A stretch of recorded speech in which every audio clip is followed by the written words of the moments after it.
Hi, everybody. Welcome to Hey Doc, What's New in Plant-Based Medicine? I am your host, Lisa Carlin, and I'm so excited to be here with two of my favorite people in the whole world. We are actually all friends, which makes it even more fun. Dr. Joel Kahn, the triple-boarded, interventional, preventional cardiologist, and plant-based dietitian, the plant-based dietitian, Julieanna Hever. Hi, guys. How you doing?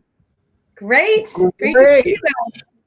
Yeah, in fact, let's give a shout out to Lisa Carlin, because who introduced us, though we knew each other, but who introduced me to Julieanna at some very hot coffee shop, I think in Encino, if I remember. Yes. I think you, Lisa, with Heather Shankman and my wife and the two Julieanna kids. So it's all due to you that we become fast and furious friends. That's right. And you guys did a program. You went to Italy. Let's come back to that. Let's say we went with a group. Let's not spread rumors. And you went with your wife, Joel. Well, as I recall, it was a whole group of people. And I went with my husband. I was still married at the time. That was right before. I sure wouldn't have brought that up. I wasn't anymore married. What? I wasn't going to bring that up, but yes, you did. Yeah. So anyway, I'm so glad you're here today. Let's start off the way we always do. I'll ask Joel first. What is new in plant-based medicine this week? Hey, Julieanna Hever's not married. I just wanted to say that one more time. It's probably the most common question I get asked privately on Instagram. Really?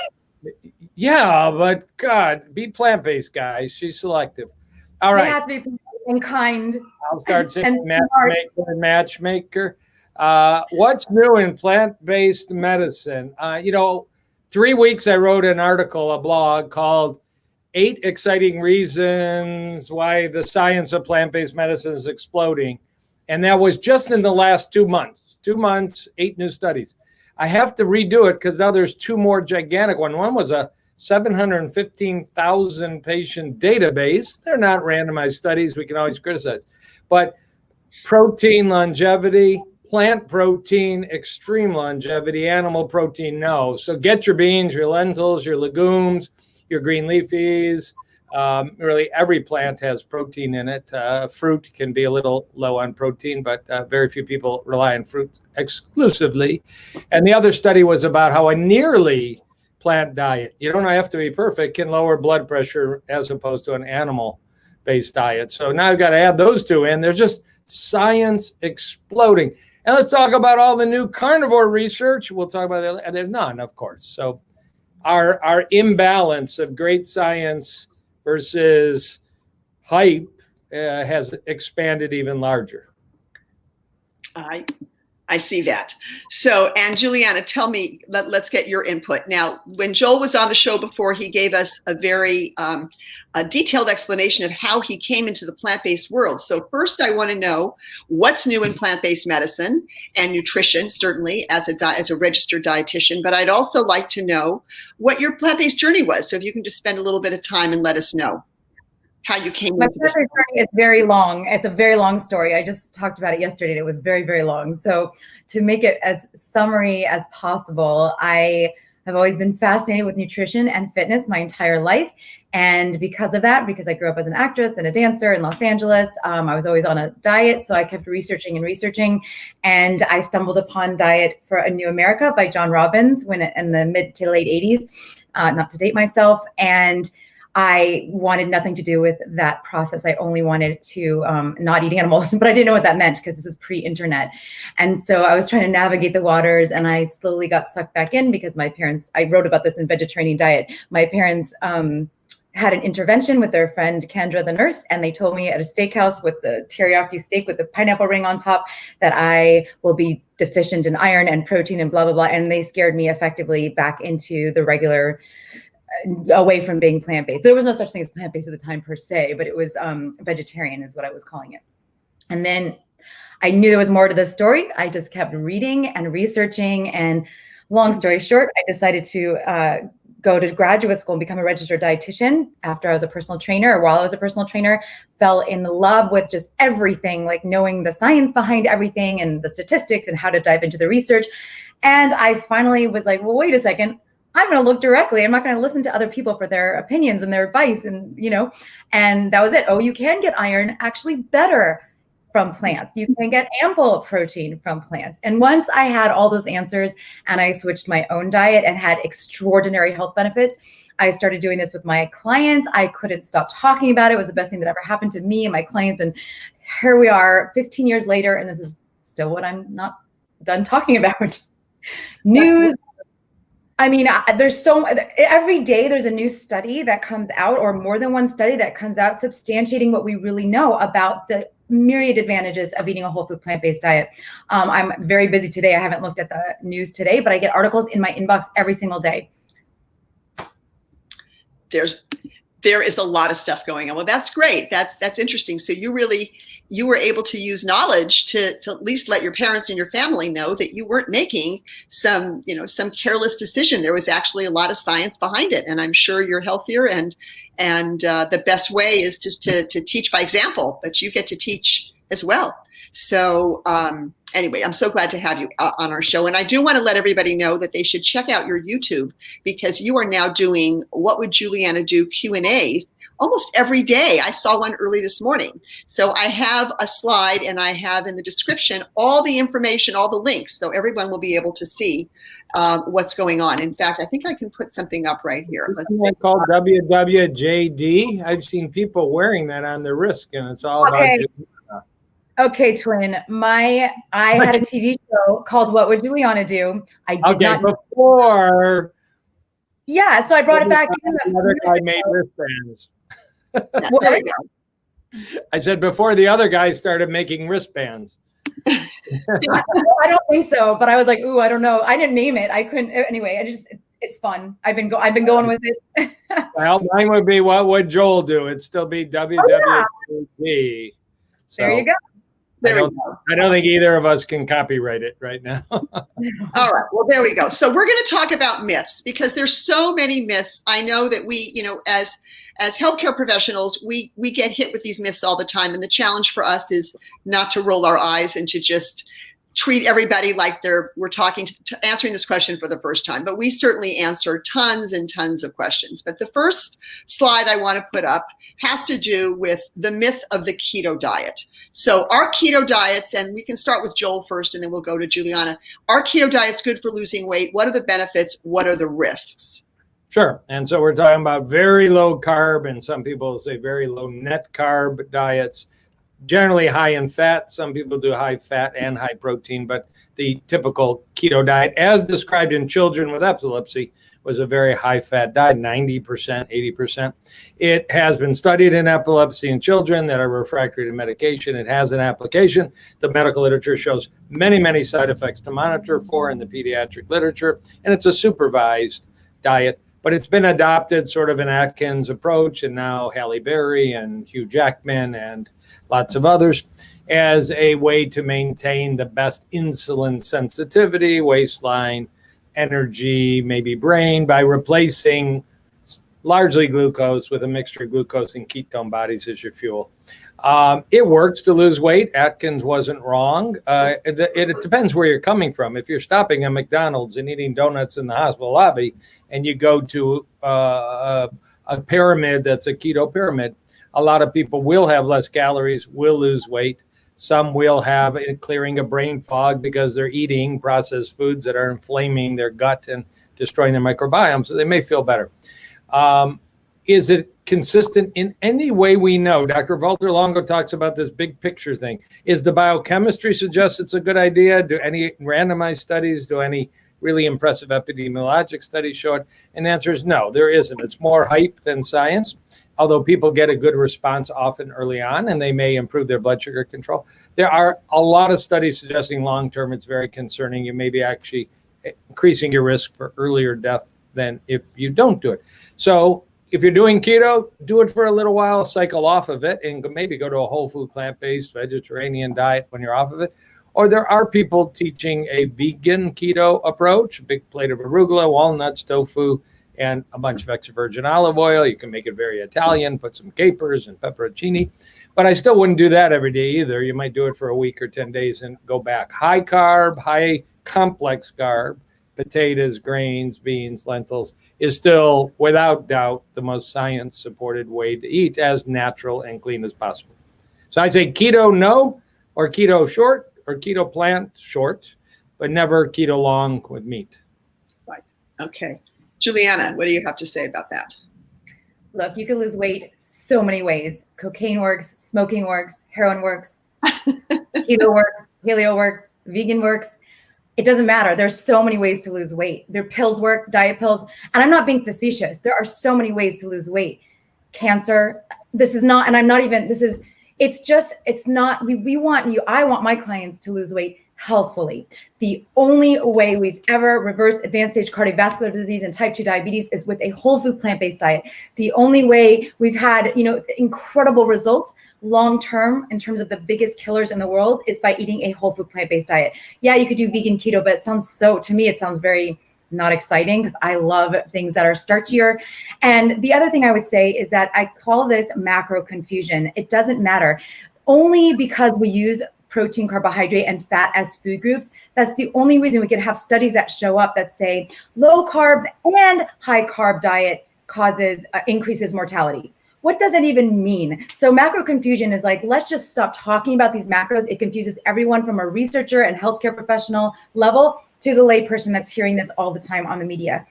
I want you to just simply eat vegetables, fruits, whole grains, legumes, mushrooms, nuts, seeds, herbs, and spices in infinite tasty combinations. You can lose weight this way. Not only that, you will lose weight in the most health promoting way, nutritionally optimal way. It's the best. It's like the easiest thing in the world. You'll have energy. There's two reasons for this. There's so many nutrients and wonderful things that are found exclusively in plants, the phytonutrients and fiber. You can't get that elsewhere. At the same time, what you're not putting in your body because you're eating plants is all those compounds found in animal products that are disease promoting, like hemo iron, saturated fat, dietary cholesterol, new 5GC. The list goes on and on. We're learning more and more about that. So I want you to eat all of those beautiful, gorgeous, health promoting, nutrient dense foods, and just don't worry about the animal products because you could lose weight either way. This is what I do with my clients. My clients lose 0.6 to 0.8 pounds a day on average body fat over the course, and they get to their goal. I've been doing a lot of videos on that. By the way, Lisa, you said every day. I've been sticking to Monday, Wednesday, Friday, and I'm posting it on YouTube. I'm just coming back to YouTube, Instagram, okay, Facebook, and Twitter because I just want to try to answer everyone's questions. So send me your questions. This is what I've been talking a lot about weight loss because I've been doing so much weight loss coaching. That's just part of what I've been doing a lot of times. So Monday, Wednesday, Friday. Okay, fabulous. And YouTube is the best way to get it? Whatever you prefer, however you like to consume your media. I'm on all the channels. I'm doing the same video. I just decided to keep it streamlined. So Instagram, Facebook, Twitter, and YouTube, I release it Monday, Wednesdays, and Fridays. Wonderful. Okay, thank you for that. Okay, so now let's go to high carb diets. We talked a little bit about this, but I want to focus on high carb diets with respect to blood sugar because I've been yelled at by many physicians telling me that I don't understand that diabetes is about too much glucose in the blood. And then, of course, I try to explain the mechanism, and then they roll their eyes. But so many people are confused about how a high-carb diet can be used to reverse type 2 diabetes and to increase insulin sensitivity in type 1 diabetes. So let's go back to Joel. And can you talk a little bit about this? And then we'll ask Julieanna to sure what you don't mention. Sure. Super quick. In the movie What the Health 2017, Dr. Neil Barnard sort of blew off the idea, no, sugar doesn't cause diabetes. And oh my God, it caused an explosion of response on social media and even amongst academics. And I had to dig into the literature and that journey real quick. I've told it before. I went to American Diabetes Association. Frequently asked questions. Myth number 1, sugar does not cause diabetes. Went to the Joslin Diabetes Center. Frequently asked questions. Myth number 1, sugar does not cause diabetes, and also the British Diabetic Association. Ended up writing a blog about it that based on the best science, which is Dr. Gerald Schulman from Detroit, but he's at Yale. He's a named professor with major publications. Except for type 1 diabetes, autoimmune destruction of the pancreas, which may be linked to early dairy exposure, but that's a different topic. Type 2 diabetics tend to develop hyperglycemia because they have insulin resistance. They eat, their pancreas makes insulin. It should bring the blood sugar down in the tissues. but the tissues don't respond. Why don't they respond? They have little fat droplets called lipotoxicity. And why do they get little fat droplets? Because the standard American diet, rich in fats and excess meats and saturated fat. And 10 days after changing your diet, those little droplets start to go away and your insulin resistance improves and your blood sugar drops. So when you add in not added sugar, not refined flour, not processed foods, but you added 100% whole plant, complex carbohydrate foods that are naturally low in fat, sometimes less than 10% of all the calories from fat, like a Dr. Ornish, Dr. Esselstyn diet, you will change the physical structure of your muscle cells and your liver cells. You'll regain your insulin resistance. Some people will drop the dose of their medicine. Some will never need medicine. And a few actually totally get off medicine. It's not 100%. But we're reversing the tissue level deficiency. And if you do a 2-hour glucose tolerance test, or you do what I'm going to do again starting Sunday, you wear a continuous glucose monitor for 2 weeks, which is I do every now and then as a self-experiment. You'll see very stable blood sugar control when you bite an apple and when you eat an orange and when you enjoy a bowl of berries. Your sugar doesn't go crazy because the tissues are sensitized. So sugar does not cause type 2 diabetes. Okay, that's good. Okay, Julieanna, what would you like to add to Here's a perfect the explanation? Here's another perfect example of macro confusion. What is a carb? Would you say a potato is a carb? Because most people consider a potato a carb. But if you look at the actual nutrient composition of a potato, a white potato, it actually has a better amino acid profile score than does 90% lean beef. So what is a carb? It doesn't matter. Are you talking about white sugar? Are you talking about brown rice? Are you talking about just none of that is relevant. And I also like to say results are typical. My clients get off their medications. They heal from type 2 diabetes. I see it all the time. And the research substantiates that. It's not just anecdote. There's so much research, including especially all the work that Dr. Barnard has done to actually show reversal of type 2 diabetes. And if you really want to go to I love what they're doing at Mastering Diabetes, Cyrus and Robbie. These guys have type 1 diabetes and they're completely under control with a very high fruit diet, or I hate saying carbs, but high carb diet, lots of predominantly fruit.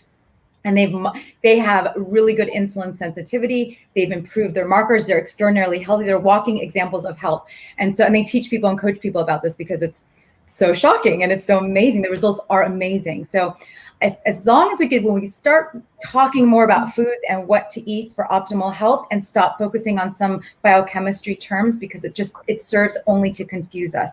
It is, I think, the number one cause of obfuscation when it comes to nutrition. I agree. Macro confusion. We should really pay more attention. Pay more attention to that myth.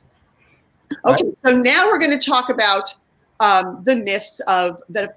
And Julieanna, you did a show about this, about plant-based diets addressing the cost. So let's talk about that. So Julieanna, why don't you handle this one first? Sure. I just did a video that I published on Monday that was 7 tips to eat healthy on a budget. And what's so amazing is that people think it's expensive, but here's the truth. You could go expensive or very budget friendly on any way of eating, right? There's a wide spectrum of how you eat. So do you eat a peanut butter and jelly sandwich, or do you go to a very fancy restaurant and eat a vegan meal? Do you eat a tuna fish sandwich on an omnivorous diet, or do you eat a steak? And I don't even know, I haven't gone out to a steakhouse in a long time, or lobster and whatever. Like there's so much you could do on the spectrum of budget versus expensive that it doesn't really matter. The good news is on a plant-based diet, the one I want you to eat, that's really simple. I want you to stick to staple foods. They call them peasant foods, the basic staples that they've been eating around the world since antiquity. Whole grains are staples, legumes, dried beans. There's so many ways to save even from that. And I also talk about convenience. So there's convenience factor. You pay for the convenience. So I want to pay extra to have my salad, those bags of, kale mixes and blends chopped already for me, because that saves me tons of time with chopping, because there's a lot of choppage involved in eating a plant-based diet. So if you wanted to save money, you would just get the original and you would chop it yourself. Or prepared foods, those tend to be more expensive. So, if you want to just do all the, if you can make it very, very simple or very, very complex, you can make it very, very budget friendly, and you can make it very expensive. It's just up to what works best for you. Definitely, it's easy or easier to eat on the low end on these healthy staple foods. All of my clients tell me, oh my gosh, they thought they were going to spend all this money to consult with me. They're like, I'm actually saving money every week on groceries because I'm streamlining how they're eating, what they're eating, and making it way more cost effective that it actually pays for more than just my services. Maybe I need to raise my rates, but it's pretty extraordinary what you could do with a plant-based diet. It is. Okay, so now let's talk to Dr. Kahn, and let's talk about how healthy, how helpful are vegan and plant-based diets for children? How about I take the one about supplements? Because I raise children and they're well and they ate plants and they're grown adults. But I will let the specifics maybe back to the world famous plant-based dietitian. But, supplements is a bit of a, controversy amongst people that speak and lecture and write books. From those of us that have tested lots of blood levels. If you're in my clinic, you're knowing your D and your omega-3 and your B12 and your folate and your chromium and your selenium, and I can do more than that if indicated. And if I detect a deficiency, whether you're a meat eater or a complete plant eater, I'm going to try and optimize it. There's now 4 or 5 brands of vegan multivitamins that potentially fill a few holes that some people have, like omega-3, like vitamin D, like B12, one-stop shopping. But many people do fine and don't have that problem, but I still would urge people, get tested. If you're not taking a B12, get tested. If you're not taking vitamin D, get tested. Few people are just extremely low, and it may be the reason some people fall off the plant-based enthusiasm is they're just not hitting enough ground flax, chia, hemp to get a blood level that's reasonable, or enough mushrooms to get vitamin D, or enough nutritional yeast and nori to get B12. So maybe a supplement will work. But there is a debate about, do you take the minimalist approach, just maybe B12 and not too much, or do you take a little, broader approach? I tend to favor the latter because I'm measuring so much. But it doesn't, with these available single stop multivitamins, for under $1 a day, very often you can add to a whole food plant-based diet. But it's really just refining and fine-tuning. And I've been doing this for 43 years, all plants. That's long enough to develop a B12 deficiency. If you've just embarked on this, none of this stuff is too critical. Just focus on brightly colored, gorgeous whole foods. Okay, that sounds good. All right. So Julieanna, do you want to talk about plant-based diets in children? Oh, so much to say. I'm actually giving a talk tomorrow for a Main Street Vegan Academy on the lifespan. And actually, in fact, that's why I have this right here, this book. I've got this right here. I'm going through my notes because I'm writing a PowerPoint on how to feed children across the lifespan. And it changes, of course. I would say, depending on the age and the nutrient requirements, that obviously is going to change as the little bodies become bigger bodies. And so all those specific things are all in that book. But generally speaking, the most important thing you can do is to role model what you want your children to eat. Because if you're telling your child, eat your cauliflower, but you're sitting there eating cookies and not eating your cauliflower, that's way more powerful, the visual, what your action is, than what you're saying. And so that's been shown in the research substantially, that you need to role model, be the change you wish to see in your child, and be the diet you wish your child would adopt by role modeling it. The other thing is, I had this issue with my children, was that we weren't on the same page. My ex-husband and I weren't on the same page about this. So there was conflict in the house in terms of what's on the table. Even though I do what I do and I was cooking and this is my life, it was still a conflict. It's quite personal, sorry. But anyway, generally speaking, I work with families all around the world, literally with families that are trying to do this with their family. If everyone's on the same page in the home, it is so much easier, because this is just how it is. Here is what we eat. This is what's dinner and breakfast or whatever it is. Here are the foods that we have in our home. We don't have all those junk foods. We don't have animal products. We don't have soda in our house. That's how the child grows up. If you could start this at the get-go, that's great. It doesn't take, not everyone gets to this point early enough, and that's okay too, because it's just about doing it as a cohesive family, getting your children involved, having them pick the meal, learn how to cook, depending on their skill set, depending on their age. In fact, I just celebrated, it was 10-year anniversary of me and my daughter, who just turned 15. We did 10 years ago a video for Kids Cook Mondays where we were making a recipe together in the kitchen. She's so tiny, it's so cute. Now she's taller than me. Getting them involved. gardening with them, having them go to the market or choose a recipe that they want to do or they want you to make. The more involvement there is, the better, because they're learning why and how and to make decisions. And then they have this little accountability of like, oh, I chose this, and they have a vested interest in enjoying that meal. So role modeling, offering really health promoting foods, making it fun. The language matters too. You know, I've taught to little kids, and I have clients that with their parents or whatever, and I'll talk about eating the rainbow every day, and we'll make a smoothie, and you get to put what you want to put into the smoothie, into the blender, so that it's oriented towards exactly what your flavors and what colors you like. So making the language kind of fun, you know, there's so many ways to kind of make it accessible. Once you go out, once you put them out into the real world, although it's kind of different temporarily right now, but school and sports and all of that is a disaster for your child's diet. I've written so many blog posts about this, and I write about this all the time because it's so hard for me, because children are so vulnerable right now, and they always, I mean, children are vulnerable. They're growing bodies, their immune system is just developing. It's like the most crucial time for optimal nutrition. Mm-hmm. And we're sitting there feeding them so much junk food, fast food. I think it's like one in 5 children eat fast food every day, or it's like, I don't remember the statistic, don't quote me on that, but it's just awful. And the stuff that they serve in foods at cafeterias and hospitals, like the 2 most vulnerable populations, it's shameful the way we feed our children. And I mean, even if we just got to the point where we had our kids eating more fruits and vegetables, that would be leaps and bounds ahead of where we are currently around the world. This is not just in the US. I've traveled extensively around the world, as have you, Dr. Kahn, teaching this stuff, and it's mind blowing. This is just, it's become the diet. It's a worldly diet. It's no longer not only the standard American diet, it's no longer even the standard Western diet. This is how people eat mostly around the world. Fast food is predominant everywhere. So, you know, compared to what you make, that you do the best that you can. Nobody's perfect. I don't ever expect anyone to be perfect. And role modeling is the most important thing. I think so. And then the one thing I'd like to add is that the Academy of Nutrition and Dietetics has been saying for years now, at least 5 years, you can tell me how long, that a properly designed whole plant-based diet is appropriate for all stages of the lifespan, from infancy to geriatrics. And that's really a huge statement to come from a government agency like that. Well, they're not a government agency. I guess they're an independent agency, yeah. But they're the largest agency of that type in the world. But they accredit registered dietitian training programs, I believe.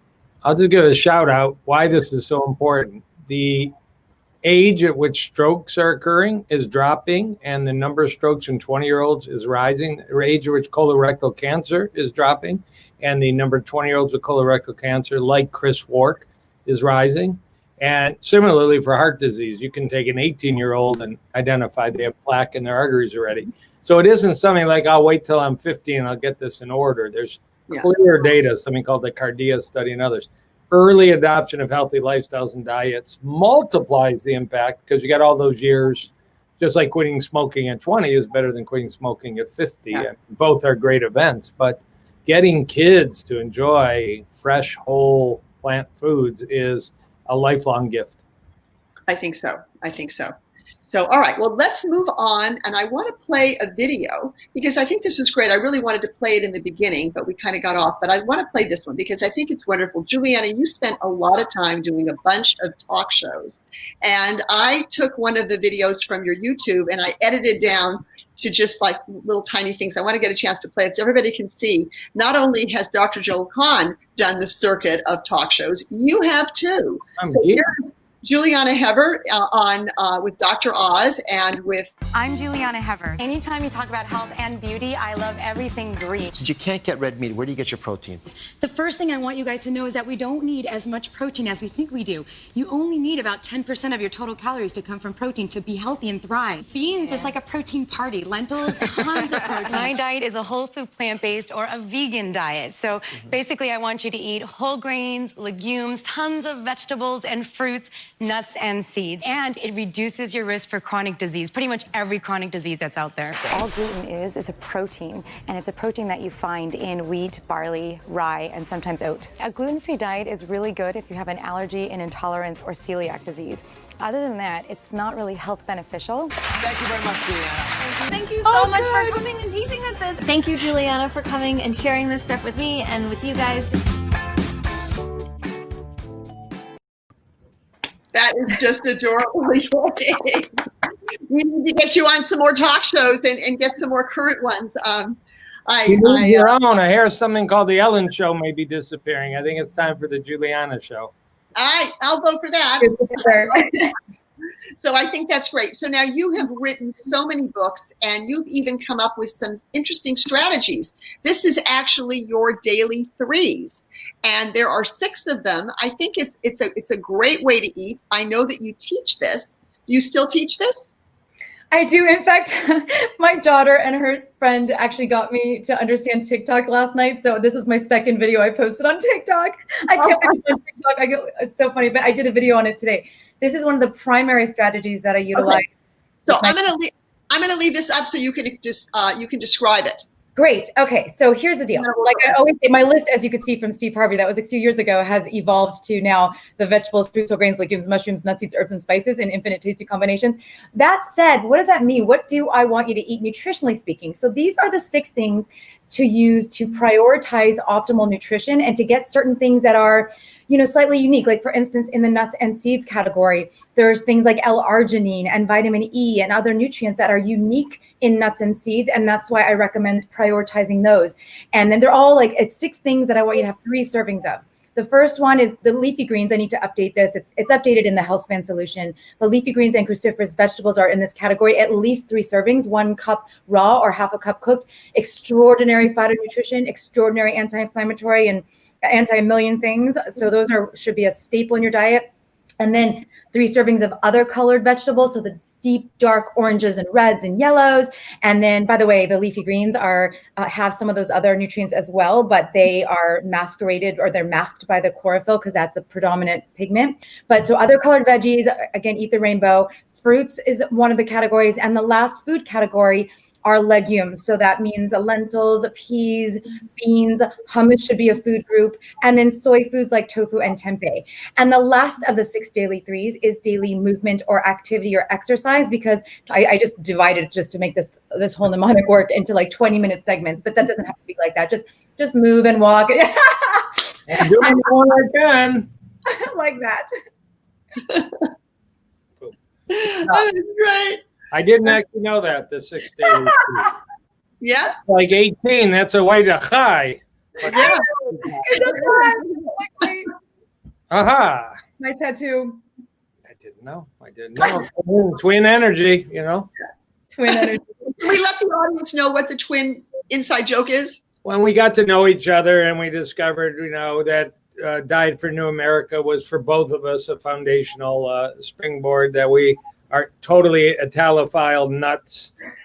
That's we did one of the most amazing tours where Americans don't go south of Naples, south of Positano, into a giant national park of food and hiking. And it was cooking. It's really great. I mean, I'd love to go back, but we'll have to wait till travel, it makes it easier. So, and just a real high energy, fun approach to trying to teach people. And we both raised challenging kids, but that's a universal finding. True.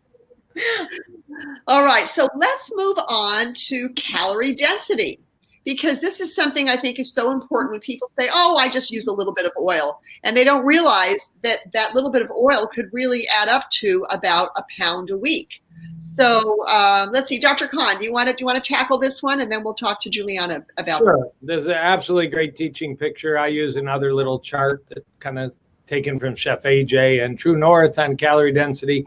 But it is that idea that one aspect of satiety, I mean, at some point you're going to stop eating, even if you're uncontrolled, is filling the stomach and pressure sensors as far as the stomach being actually full of food. And try and fill your stomach with olive oil. You'll be 12,000, 16,000 calories down the hole with a little nutrition, but not exactly what you'd call optimal.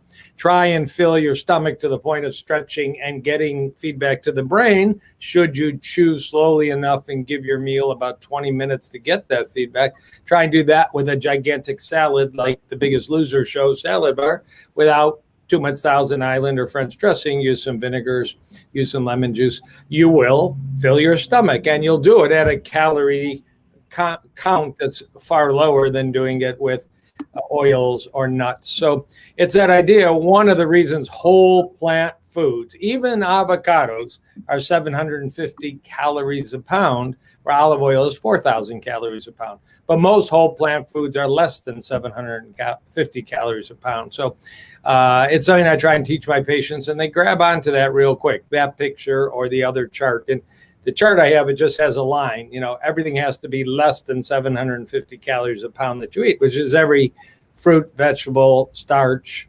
mushroom, spice. They're all in that favorable. As Dr. Furman says, health equals nutrition over calories. Plants will always win in that kind of equation. Okay. All right. That's good. All right. Let's go to another one over here. More videos. Huh? More videos. Yes. Oh, more videos. All right. Well, we have one with you. So I wanted Julieanna videos. So let's talk about lectins. So this was kind of a great way. I edited this. I didn't want to play the whole thing, so I edited it. It's pretty much you, Dr. Kahn, on the doctors, and I'm just going to play it right now. Dr. Kahn, I know, I can see it in your face. You're a cardiologist. You take care of people who have heart disease. You deal with the problems of obesity in this country. You say, not so fast. Absolutely. We're dealing with serious diseases, and nutritional advice isn't hypothetical. We're talking about heart disease, cancer, multiple sclerosis. What a medical doctor tells a patient should be a matter of trust, and it has to be based on the scientific method. And that's where we smell a rat in this debate. Dr. Gundry, in all respect, has not published a published paper on this topic, little tiny paragraphs. That is not a basis to change the nutritional pattern. Let me tell you 3 important facts. Number 1, if you want to live a long life in this world, whether you live in Japan, Greece, Italy, Costa Rica, or Loma Linda, you eat beans, you eat peas, you eat lentils. The universal food of longevity is the food he takes away. Bad idea. Number 2, the largest nutritional research data in the world just came out in the past few weeks. It's called the PURE study. They looked what happened to 135,000 people. You ate more legumes, beans, peas, lentils, you live longer. That's not a side effect. That's what we want this audience and the viewership to enjoy. And let me tell you the last and third part. We use lectins in medicine to diagnose cancer and to treat cancer. There are benefits to lectins. Dr. Gundry calls them killer lectins. That is abusive of the public trust. In fact, I don't believe he has the public trust because the scientific basis is the emperor wearing no clothes. And that's my little piece. Wow. I eat legumes every single day. I think it's a great meat substitute. I think it is a great way to improve your health. On the cheap, quite frankly, most of these foods are a regular part of my diet each and every day. There we go. Lectin. That was so good, Dr. Kahn. The part where I put my foot on his head and got the belt with the championship belt. Yeah, there was a part I didn't want to put him on, but there was a part where the audience actually booed him. So it was not. Yeah, they said booed. science doesn't matter.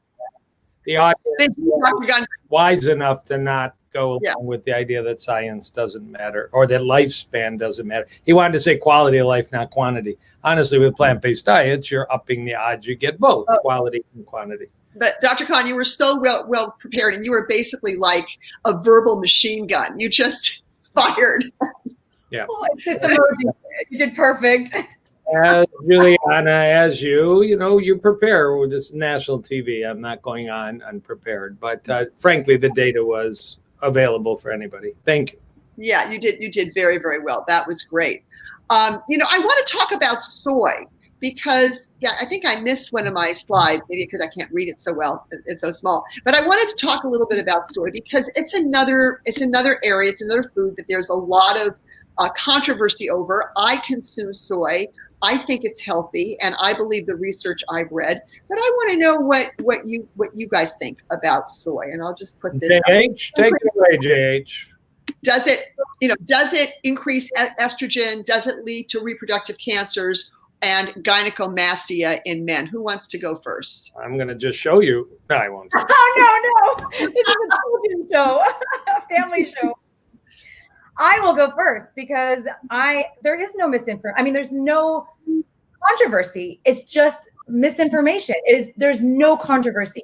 The evidence is so clear that soy foods can fit into a health promoting diet. It is just a bean, a very nutritious bean that has been shown to actually decrease risk for breast cancer, the bad kind of breast cancer, when girls eat it when they're younger or drink it. It is also shown to reduce the recurrence of breast cancer once it's already happened. And it's been shown to reduce risk for prostate cancer, and it helps support heart health. There's nothing wrong with this measly bean. It's a wonderful, nutritious, omega-3 rich, wonderful food that is delicious and like amazing, like tofu and tempeh are two of my favorite foods. That said, just because something is good doesn't mean more is better. So I stick with the American Cancer Society guidelines, and I say no more than 2 or 3 servings a day. You don't need it. I'd rather you diversify your diet. I don't want you to eat just because I love leafy greens and cruciferous. I don't want you to eat only leafy green and cruciferous. We need balance in our diet. We need to incorporate. That's why I use the 6 daily threes, and that's why I include soy foods in the legume category, because they count. So there's no controversy. Let me explain the phytoestrogen thing real quick. Estrogen thing. This is the thing that like drives me crazy is that milk has actual estrogen, actual mammalian estrogen. Okay. Phytoestrogens are about 10,000 times weaker in terms of its power inside the body. And so what happens is you take in the phytoestrogens, which blocks those hormone receptors. And that's why it actually helps promote health. And so nobody's afraid of eating dairy. Everyone's consuming dairy because it's so safe. That is actually active hormones that our body recognizes as hormones.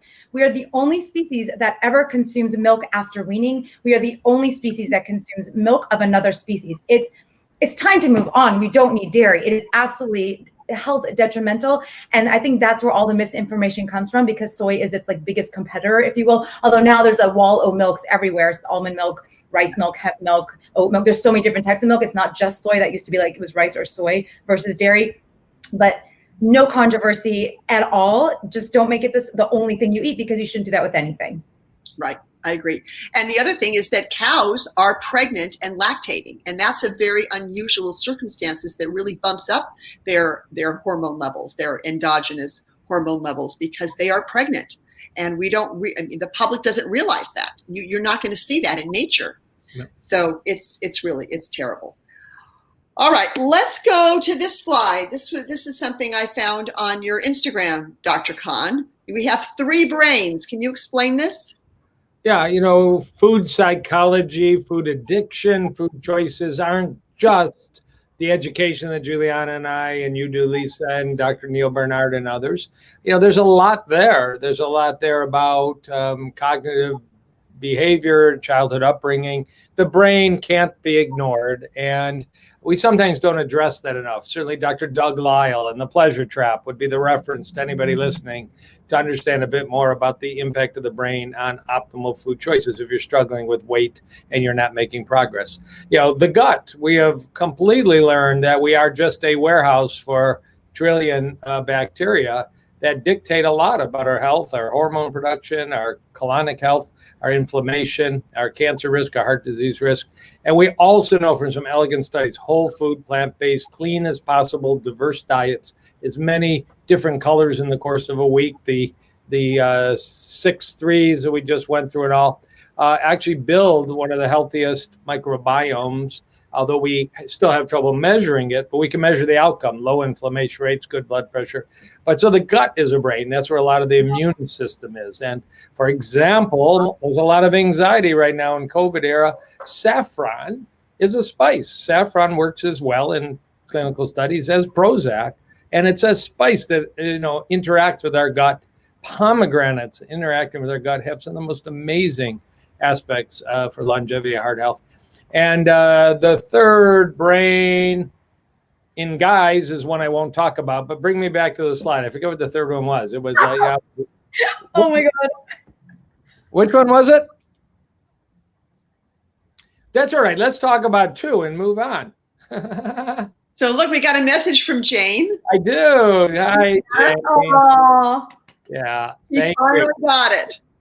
Yay, Good. Jane. I love it. I love it so much. I miss you so much. Yeah, I'm looking through the comments on Facebook and YouTube, because we're simulcasting to both Jane's Facebook page, Jane's Twitter, Jane's YouTube and my Facebook page. So How it's cool. kind of, I didn't know that. Also, Yeah, better start answering correctly. yeah. So it's kind of interesting to see that. So here's another person. Can't eat this much. Natalie Pacheco. I only eat 2 meals a day too. Yeah. Yeah, and that's a nice way to actually lower the cost of higher quality food plant-based diets. 2 meals a day is going to be 33% less expensive than 3 meals a day. So it's also very in keeping with a lot of science from University of Southern California and other research centers. Okay, so Julieanna, this is from one of your documents. Are you still following this, or have you tweaked this? Yeah, good question, Lisa. This is my very first graphic that I ever made. When I did my first book, it was The Complete Idiot's Guide to Plant-Based Nutrition.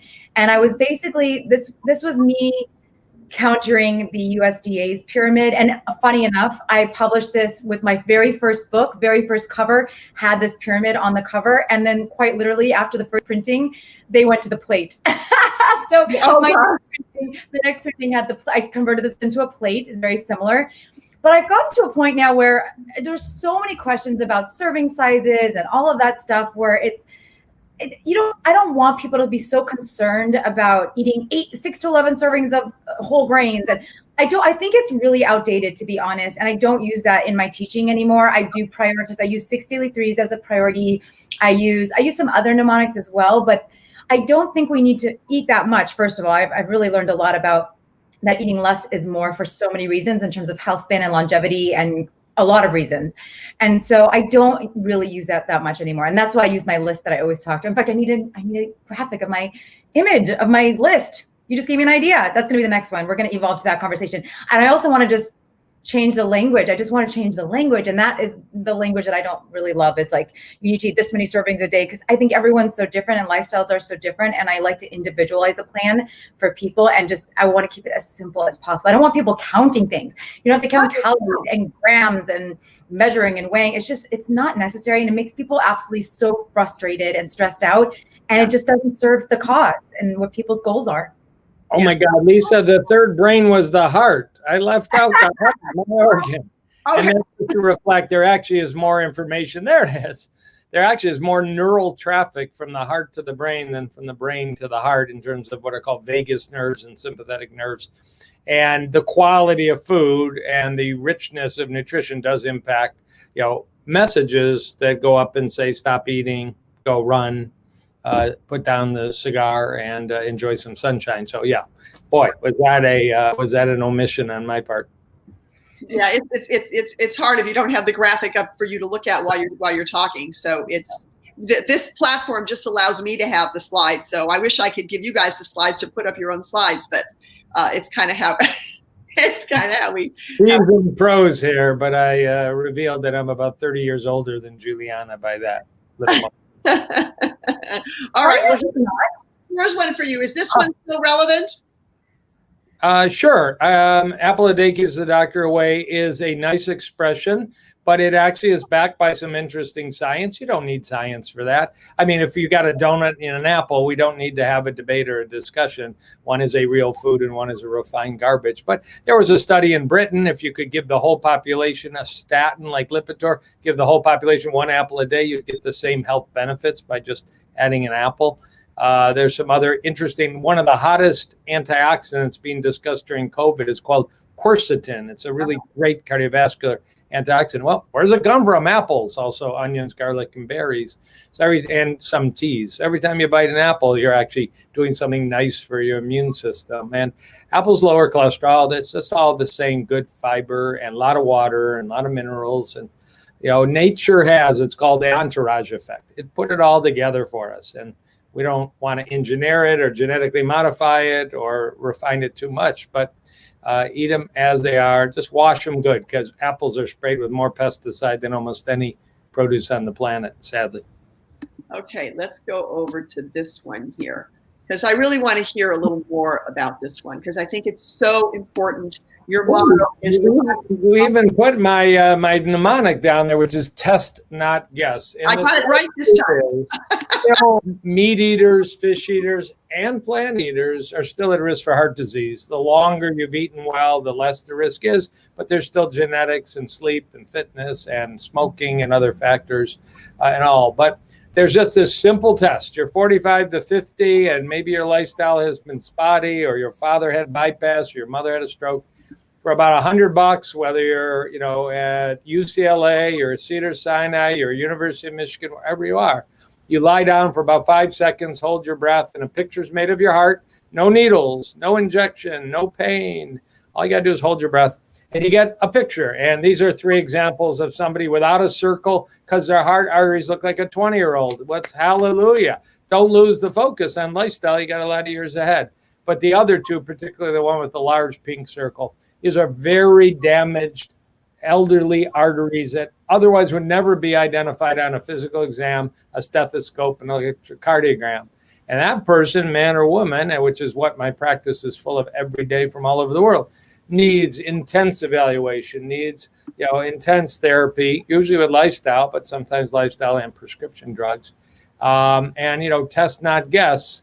We lose people tragically at age 39, 45, 51. And it never should happen. It's always identifiable. Your doctor may not have ordered a heart artery calcium CT scan. I wrote a book called Dead Execs Don't Get Bonuses, all about it, or anybody can reach out and find me on social media. I was introduced last week on a podcast as the author of Dead Exes Don't Get Bonuses, which is my next marriage book, but it's actually Dead Execs Don't Get Bonuses. People try. Very funny. Well, you wrote a couple other books here. Yeah, Plant-Based Solution is all the health systems in the body in a relatively short, easy to read book with about 75 Kahn family and restaurant recipes. And Lipoprotein A just came out in March. This is a genetic cholesterol that affects vegans and non-vegans, 25% of the population. But it can cause you to have a heart attack, stroke, or die. With your doctor patting you on the back, you're all fine. It's the new hot thing in cardiology, but it's very practical, and plant-based whole food diets may actually help manage it quite effectively, according to Baxter Montgomery, our favorite plant-based cardiologist in Houston. I get it. Now, can you lower your lipoprotein A? You can through diet, some with niacin, some, and with a research drug Novartis has dramatically. So we're going to need a more advanced solution. I mean, literally, I have hundreds of patients that have suffered problems because they discovered either through me or in their own that they have a genetic inheritance. You just got to ask your doctor, hey, you get in my blood, will you check that lipoprotein little a cholesterol? And again, your doctor probably has never done it, even though it's available everywhere. It's $25. Particularly if mom, dad, brother, sister, grandparents had a stroke, a heart attack, a bypass, or drop dead. Find out if that's the missing link in the family. Exactly. And Julieanna, you've written, I think, 5 books. 3 of them are idiots' guides. And I'm not calling you an idiot. I know you've written. No, have I. People actually take it personally. It's an amazing series of books on all subjects. There's the dummies and there's the idiot's guide. And of course, the idiot's guides are the best. But I mean, people get offended. I can't believe you would call it that. I'm like, it's a series and it's about making it simple. And I love the concept. And it was my first 2 books, and then I just did a second edition in 2019. We just republished it. I brought in a co-author and we added stuff in, and it's a great series of books. And my last good. And here are the vegetarian diet is my favorite cookbook because I make recipes in there all the time. It's my sort of go-to book. And the Health Span Solution is your most recent book. It is an absolutely beautiful book filled with lots of information. And I suggest that this become part of everybody's library. That's my recommendation. Thank you so much, Lisa. I'm so proud of that book. I've always wanted the full color cookbook, always, and we finally got it. And there's like 4 chapters of insane amounts of science that you've never seen in a cookbook before, because I want to get everything in there. And then 100 recipes. And I love these recipes. Like this was so much fun. And I eat these recipes every day and people are loving it. So I'm very, very excited. So thank you. And I'm working on the next one now. It is sitting on the table in my waiting room to my left, and all patients see it as they come. Oh, thank you. It's a wonderful book. Okay, so now I want everybody to know how to find you guys. So I made up this slide, but also in the description for Facebook, for my Facebook, for James Les Mitchell's Facebook, and for YouTube. Are all of your social media handles. So whatever anybody likes, the website, the Instagram, the Facebook, the Twitter. So I made this up, but I posted it in the description, so don't worry about writing it down. But here you are in a pile of green with your two little babies there.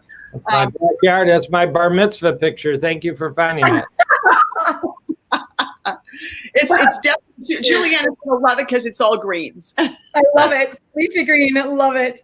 It's all green. And then here we've got this wonderful picture of Julieanna, and I have all of her handles as well. Again, they are in the description. The description is very, very long, but I really wanted everybody to know who you were and what your backgrounds are, because I think it's just so important. I have been fighting with people on social media when they're talking about individuals, I won't mention who they are, who have no credentials, but they speak as if they do have credentials. And credentials mean a lot. You worked very hard to achieve all of the credentials, and I wrote everything down, even Dr. Kahn's metabolic cardiology, metabolic cardio. What was it? Metabolic cardiology certification, but it's yes, you did, and you were the first in the world to get that certification at University of Florida. So, in addition to be triple board certified in internal medicine, in cardiology, and in interventional cardiology, you are very well trained. And Julieanna is not only she's master's prepared, but she is a registered dietitian, which means she has a license, and she's also a certified physical trainer. So, these are very, very important credentials. And when people talk to nutritionists, the question is, what does that mean? No regulation whatsoever. No, people call me that, but it's not. I'm not a registered dietitian, but I'm a certified Food for Life instructor, but I'm really not supposed to teach the science of nutrition. I'm supposed to teach cooking, and that's pretty much what I do. And I throw in a little science, but these credentials are very important. And I just want to shout out to the audience to look for people who are well prepared.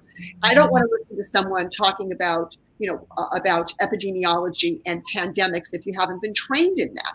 So it's really important that we look for minimum levels of education before we take information seriously. That's my personal pet peeve.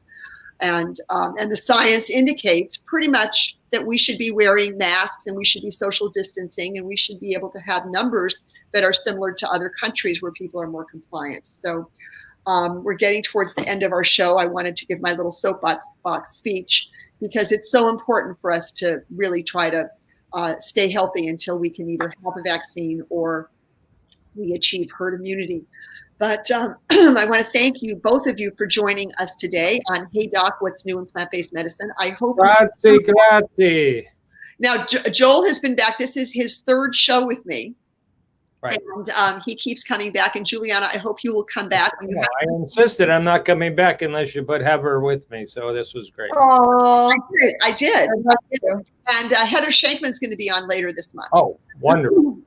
awesome. That's great. Everybody tune in for Heather. She's just awesome. Yeah, we've got so many great people lined up, and I'm so excited because I'm getting so many physicians are contacting me. So I'm going to have the dietitians, James and Dahlia Marin, on. They're going to come on in a few weeks. They work with Dr. Sadeghi at the Institute of Plant-Based Medicine, where all the doctors are plant-based doctors. So, and I'm going to have all of her doctors on. In fact, I had Dr. Sadeghi on. I'm going to have Dr. Melissa Mandala, and she's going to get her own show. She's a plant-based family practice doctor. We're going to have Dr. Micah Yu on, Melissa's husband, and he is a plant-based rheumatologist. And they're all working at the Institute of Plant-Based Medicine. So I really am hoping that this show will be sort of a platform for the world to understand that there are now many plant-based doctors out there because it works. Right. And we all want to do things that makes us feel satisfied that our work matters. And both of you have incredible practices, and you save so many people, and you save animals, and you're saving the climate. So thank you so much for joining us today. Thank you, Lisa. Thank you. Thank you so much, Lisa. Thank you, twins. Arrivederci. And I will ask both Dr. Kahn and Julieanna to please check out the comments on YouTube and Facebook over the next few days and maybe answer some of the questions we weren't able to get to. That would be wonderful. And I know people appreciate that. So I'm going to sign off now. Lisa Carlin in Thousand Oaks, California, reporting live for Jane Unchained News. This is Hey Doc, What's New in Plant-Based Medicine. I will not be back next week. I will be taking the week off, but I will be back the following week, and we'll have a great show set up for you. So thank